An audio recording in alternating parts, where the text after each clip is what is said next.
Hi, it's the 7th Sunday after Epiphany, and I'm going to share my sermon for today. The reading is from Luke's Gospel, chapter 6, verse 27 to 38.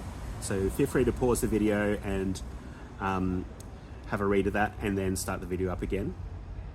This is continuing on from last week when we heard Jesus saying some things that we might not expect.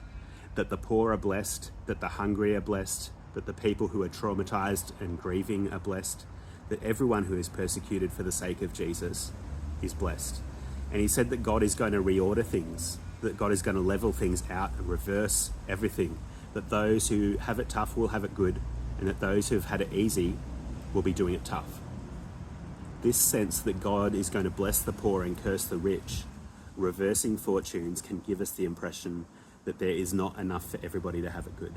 That somebody always has to be hungry, that somebody has to be poor for somebody else to be rich and well-fed. It assumes that people who've experienced difficulty and nasty treatment are going to be hoping for justice and striving for justice. That the poor will be seeking a more prosperous situation for themselves. That people who are grieving will be hoping to see good times again one day. The thing is, if we're hoping for justice and working for justice, we will have enemies. There are going to be people who don't want things to change because they've had it good the way that it is. They're going to be concerned that if the poor become rich, that means they have to become poor. They might be saying that they don't want to have to pay higher taxes just so that all of us can have a good life. They might be wanting to say that they shouldn't pay any tax and arguing that if they don't pay tax, they can employ so many workers, even while they move towards automating as much of the work as they can so that they don't need workers at all. So if we're struggling and hoping and praying for justice, we might find that we have some enemies. And it can be easy to then just start seeing those people who we're struggling against as complete inhuman monsters. And those people who we find ourselves in conflict with might be seeing us in the same way. When we struggle for justice and earn ourselves enemies, it can be easy to think that our goal is punishing those monstrous enemies, thinking we'll pay you back when we're on top. And this can lead to a pattern where we divide into rival political factions who can't see or understand each other's points of view, both sides seeing the other as monsters, and both being able to justify monstrous behaviour toward their enemy. Each side constantly trying to work towards taking power from the other so they can repay the other side for the things that they did when they were in power.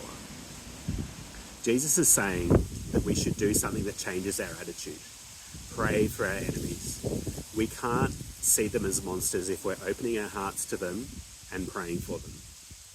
This doesn't mean that we should agree with our enemies or let them treat us badly.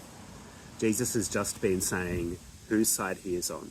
He's clearly on the side of the poor and the oppressed, and he's at work liberating them so that they can live a good life. But when the poor and the oppressed manage to take over, there's this question: how will they treat the enemy who was previously in charge? How is the former slave going to treat their former masters?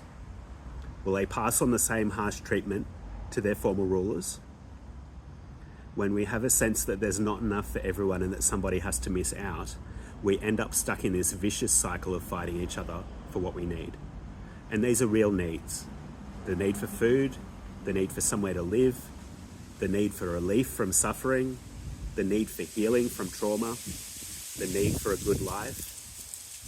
If we don't have these things, we need to struggle for them. Jesus says that in our conflict, we should treat people as we would like them to treat us in the conflict. Praying for them means that we're open to them, even though we're not going to be taking on their position. A great example of this is a man called Daryl Davis. He's a black American musician who's befriended many white supremacists, even though they have believed that he's inferior to them because of his race. If you haven't heard his story before, I'd encourage you to look him up. Look up Daryl Davis.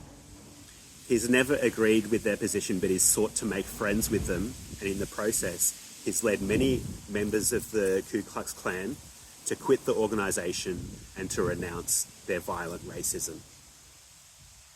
In the conflict that arises from these struggles, let's pray for our opponents, the people who are saying that we can't have enough for everyone, the people who are saying that we need to be afraid of our neighbours, the people who are saying that their opponents are monsters and inhuman. This is the way that Jesus is saving us. This is the way that Jesus is saving humanity. This is the way that Jesus is restoring the world.